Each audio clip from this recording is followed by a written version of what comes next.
Hello everyone. आज के इस वीडियो में हम सिंधु घाटी सभ्यता के अन्य महत्वपूर्ण नगर और उनसे मिलने वाले इम्पोर्टेंट एविडेंस या साक्ष्यों के बारे में डिस्कस करेंगे। इसके अलावा सिंधु घाटी सभ्यता की सामाजिक व्यवस्था या वहां की सामाजिक जीवन शैली और इस सभ्यता की लिपि के बारे में विस्तृत रूप से चर्चा करेंगे। सिंधु घाटी सभ्यता के अन्य महत्वपूर्ण स्थलों में से एक इम्पोर्टेंट साइट है लोथल।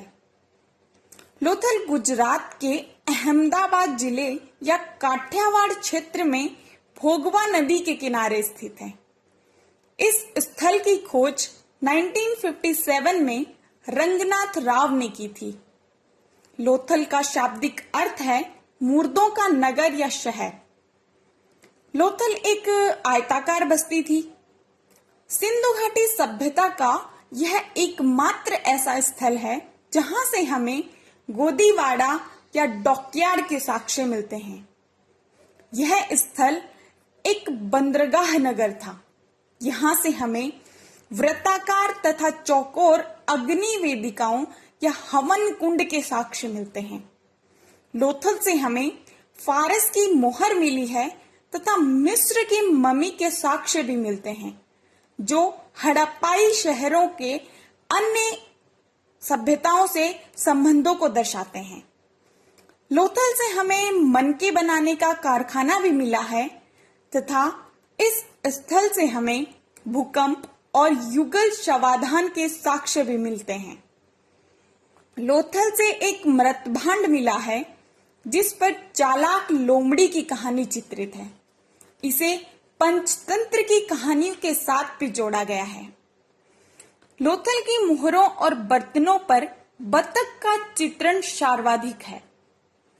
लोथल से हमें चक्की के पाट के साक्ष्य भी प्राप्त हुए हैं तथा हाथी दांत का साक्ष्य भी हमें लोथल से ही मिला है। लोथल में घरों के दरवाजे पीछे गलियों में न खुलकर मुख्य सड़क पर खुलते थे, जैसा कि अन्य हड़प्पाई स्थलों पर मुख्य रूप से घरों के दरवाजे सड़क पर न खुलकर पीछे गलियों में खुलते थे, जबकि उसका अपवाद हमें लोथल में देखने को मिलता है। इसका कारण इतिहासकारों का मानना है चूंकि लोथल एक बंदरगाह नगर था और व्यापार की दृष्टि से ताकि सामान की आवाजाही आसानी से की जा सके, इसलिए इस स्थल के घरों के दरवाजे पीछे गली में न खुलकर मुख्य सड़क पर खुलते थे। लोथल दुनिया का सबसे पुराना ज्वारीय बंदरगाह माना जाता है। लोथल को हड़प्पा सभ्यता का मैनचेस्टर भी कहा गया है क्योंकि यहाँ पर सूती वस्त्रों के लिए यह शहर प्रसिद्ध था। लोथल से पासा खेलने का एक बोर्ड भी मिला है। हड़प्पा सभ्यता के अन्य महत्वपूर्ण शहर में से एक महत्वपूर्ण है धोलावीरा। धोलावीरा गुजरात के कच्छ क्षेत्र में मानसर मानहर नदी के किनारे पर स्थित है। इस स्थल की खोज 1967 में जगपति जोशी ने की थी। धोलावीरा का उत्खनन 1990 में R.S. बिष्ट ने किया। धोलावीरा का शाब्दिक अर्थ है सफेद कुआं। धोलावीरा स्थल मुख्य रूप से 3 भागों में विभाजित था, जबकि हमने देखा है कि हड़प्पा सभ्यता के अन्य शहर 2 भागों में विभाजित थे, ऊपरी टीला तथा निचला टीला, जबकि धोलावीरा इसका अपवाद है। धोलावीरा स्थल 3 भागों में है, ऊपरी, मध्यम तथा निचला स्तर। धोलावीरा का जल प्रबंधन व्यवस्था सबसे उत्तम श्रेणी का था। धोलावीरा स्थल से हमें प्राचीनतम स्टेडियम के साक्ष्य मिलते हैं तथा यहाँ से एक इम्पोर्टेंट एविडेंस मिला है, यहाँ का साइन बोर्ड। यहाँ से एक सूचना पट्ट के साक्ष्य भी प्राप्त हुए हैं। अन्य महत्वपूर्ण साइट में है रंगपुर। रंगपुर वर्तमान में गुजरात के काठियावाड़ क्षेत्र में मादर नदी के समीप स्थित है। इस स्थल की खोज MS वत्स ने 1931 में की थी और इस स्थल का उत्खनन 1953 में रंगनाथ राव ने किया था। रंगपुर से हमें धान की भूसी का साक्ष्य मिलता है। अन्य महत्वपूर्ण स्थल है रोपड़। यह स्थल पंजाब में सतलज नदी के किनारे स्थित है। इस स्थल की खोज 1953 में यज्ञदत्त शर्मा ने की थी। रोपड़ से हमें आदमी के साथ कुत्ते को दफनाए जाने का साक्ष्य प्राप्त होता है। अन्य महत्वपूर्ण स्थल है बनावली। यह स्थल वर्तमान में हरियाणा के हिसार जिले में स्थित है। इस स्थल की खोज 1973 में RS बिष्ट ने की थी। यहां से हमें जौ का साक्ष्य मिलता है तथा बनावली से मिट्टी का बना हल या फिर टेराकोटा के साक्ष्य भी मिलते हैं। इसके अलावा बनावली से हमें अग्निवेदियों या हवन कुंड का भी साक्ष्य प्राप्त होता है। अन्य महत्वपूर्ण स्थल राखीगढ़ी। राखीगढ़ी स्थल हरियाणा के हिसार जिले में स्थित है। राखीगढ़ी का उत्खनन व्यापक तौर पर 1997 टू 1999 के दौरान अमरेंद्र नाथ के द्वारा किया गया था। यहां से हमें हवन कुंड का साक्ष्य मिलता है। हरियाणा के एक अन्य महत्वपूर्ण स्थल कुणाल है। इस स्थल से हमें चांदी के मुकुट प्राप्त हुए हैं। हड़प्पा सभ्यता से प्राप्त कुछ अन्य इंपॉर्टेंट एविडेंसेस में से महाराष्ट्र के दयामाबाद स्थल से प्राप्त ताम्र या कांस्य रथ का एविडेंस इंपॉर्टेंट है। इसके अलावा स्त्री की मृण मूर्ति में सिंदूर का साक्ष्य हमें नौसारो जो कि पाकिस्तान में है वहां से मिलता है। मोहनजोदड़ो से हमें एक मोहर भी मिली है जिस पर एक व्यक्ति को 2 बाघों के साथ लड़ता हुआ दिखाया गया है। वहीं इस मोहर को लेकर इतिहासकारों का अनुमान है कि यह योद्धा मेसोपोटामिया का योद्धा गिलगेमिश माना जाता है। अब इस सभ्यता के इंपॉर्टेंट एविडेंस और साइट से जुड़े हुए हम कुछ क्वेश्चंस देखते हैं, जैसे कि सिंधु घाटी सभ्यता का सबसे बड़ा स्थल कौन सा था? ऑप्शंस हैं हड़प्पा, मोहनजोदड़ो, राखीगढ़ी, धोलावीरा। नेक्स्ट क्वेश्चन है भारत में सिंधु घाटी सभ्यता का सबसे बड़ा स्थल कौन सा था? ऑप्शंस में है मोहनजोदड़ो, लोथल, राखीगढ़ी और धोलावीरा। अगर इसी क्वेश्चन का हम ऑप्शंस चेंज कर दें और इसके ऑप्शंस कालीबंगा, धोलावीरा, लोथल और मोहनजोदड़ो रहे तो इनका आंसर क्या होगा? अगर आप इन क्वेश्चंस के आंसर जानते हैं तो कमेंट करके आप बता सकते हैं। इसके अलावा हड़प्पा सभ्यता में प्राप्त मोहरों पर ऐसे कौन से जानवर हैं जिनका मेंशन किसी भी हड़प्पाई मोहर पर नहीं किया गया है? अब हम एक चार्ट के रूप में देखते हैं कि सिंधु घाटी सभ्यता के महत्वपूर्ण स्थल किस किस नदी के किनारे स्थित थे। इससे आपको इन्हें याद करने में भी आसानी होगी। जैसा कि आप सारणी में देख सकते हैं कि हड़प्पा शहर किस नदी के किनारे स्थित था। हमने एक तरफ शहरों के नाम या स्थलों के नाम लिखे हैं, दूसरी तरफ वह शहर किस नदी के किनारे स्थित था। जैसे हड़प्पा रावी नदी, मोहनजोदड़ो सिंधु नदी, चन्हुंदड़ो सिंधु नदी, रंगपुर मादर नदी, रोपड़ सतलज नदी, कोटदीजी सिंधु नदी, सुतकांगेडोर दाश्क नदी, आलमगीरपुर हिंडन नदी, धोलावीरा मानसर मानहर नदी, कालीबंगा खग्गर नदी, लोथल भोगवा नदी, मांडा चेनाब नदी। इस सारणी को आप आसानी से याद भी कर सकते हैं, इसलिए आपको इसे याद करने में आसानी भी होगी। अब हम बात करते हैं हड़प्पा सभ्यता के सामाजिक जीवन या यहाँ की सामाजिक जीवन शैली के बारे में।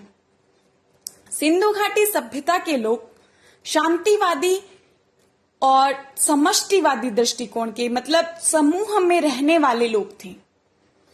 यहाँ से हमें स्त्री की मृण मूर्तियों की संख्या को देखते हुए यह अनुमान लगाया जाता है कि सिंधु घाटी सभ्यता का समाज मुख्य रूप से मात्र सत्तात्मक समाज था। सिंधु घाटी सभ्यता के लोग दिखावे से ज्यादा उपयोगिता पर बल देते थे।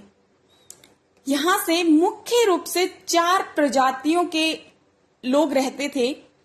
पहला भूमध्य सागरीय, प्रोटो ऑस्ट्रेलाइड, मंगोलाइड और अल्पाइन। इस सभ्यता में हमें सर्वाधिक जनसंख्या में भूमध्य सागरीय प्रजाति के लोगों की जनसंख्या थी। इस सभ्यता के लोग पहनावे में सूती और ऊनी वस्त्र का प्रयोग करते थे। ये वस्त्र सादे और कढ़ाईदार दोनों ही तरह के होते थे। मोहनजोदड़ो से प्राप्त एक प्रसिद्ध योगी या साधु की मूर्ति है, जिसके कपड़े पर हमें सबसे उत्तम या सर्वश्रेष्ठ कढ़ाई का उदाहरण मिलता है। हड़प्पाई लोगों के खान पान में देखें तो यहाँ के लोग शाकाहारी और मांसाहारी दोनों तरह के ही लोग थे। हड़प्पा स्थलों से हमें मिले हुए अनाज के दानों में गेहूं, जौ, दाल, सफेद चना, तिल इत्यादि शामिल हैं। हड़प्पाई लोग बाजरा और चावल से भी मुख्यतः परिचित थे। हड़प्पा सभ्यता के स्थलों से मिले हुए अन्न के भंडार से यह अनुमान लगाया जाता है कि यहाँ अन्न भरपूर मात्रा में होता था। इसके अतिरिक्त हड़प्पाई लोग भोजन में मांस, मछली, अंडा, फल, दूध, घी, शाक, सब्जी इत्यादि सब चीजों को खान पान में उपयोग में लाते थे। इसके अलावा सामाजिक जीवन में सिंधु घाटी सभ्यता के लोगों को आभूषण पहनने का भी बहुत शौक था। यहाँ से स्त्री तथा पुरुष दोनों ही आभूषण पहनते थे। माना जाता है कि धनी वर्ग के लोग सोने, चांदी और हाथी दांत के आभूषण पहना करते थे। सिंधु घाटी सभ्यता के स्थल हड़प्पा और चन्हुंदड़ों से प्राप्त एक वेनिटी बॉक्स या सौंदर्य सामग्री जैसे लिपस्टिक, काजल से अनुमान लगाया जाता है कि ये लोग साज सज्जा के सामान का भी प्रयोग करते थे। मोहनजोदड़ो से हमें चांदी की बनी हुई अंडाकार चूड़ियां भी मिली हैं। इससे ज्ञात होता है कि महिलाएं चूड़ियों का भी प्रयोग करती थी। इसके अलावा यहाँ के लोग मनोरंजन के साधन में अन्य प्रकार की क्रियाकलापों का प्रयोग करते थे, जैसे मछली पकड़ना, शिकार करना और पशु पक्षियों को आपस में लड़ाना, चौपड़ और पासा खेलना। ये सब हड़प्पाई सभ्यता के लोग या सैंधव वासियों के लिए मनोरंजन के मुख्य साधन थे।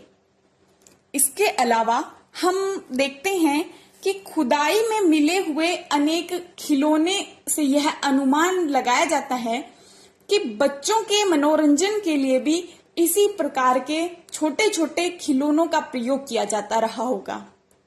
इसके अतिरिक्त हड़प्पाई सभ्यता के लोग उत्सव और मेलों से भी अपना मनोरंजन किया जाता था। जैसा कि हमने देखा था कि मोहनजोदड़ो से प्राप्त महान स्नानागार का प्रयोग भी इतिहासकारों ने बताया है कि अनुमानतन उसका प्रयोग भी उत्सव या धार्मिक अनुष्ठानों के लिए किया जाता था।